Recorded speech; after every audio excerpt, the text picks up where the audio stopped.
Hello everyone, welcome back to my channel. In today's video, I will show you how to download NordVPN on a laptop. Let's get started.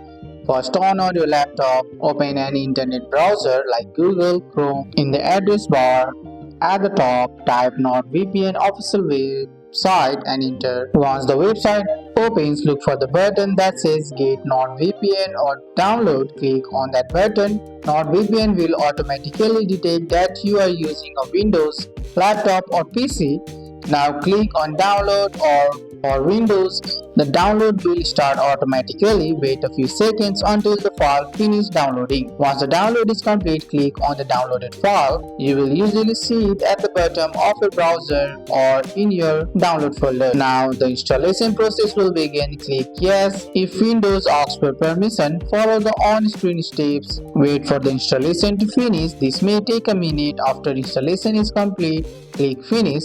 Now open the NordVPN app from your desktop and start menu. If you already have an account, enter your email and password and log in. If you don't have an account, you can sign up on the website first, and that's it. You have successfully downloaded and installed NordVPN on a laptop. That's all for today's video, guys. I hope you guys like this video. If you found this video helpful, drop a like, subscribe for more videos. Thanks for watching. See you in the next one.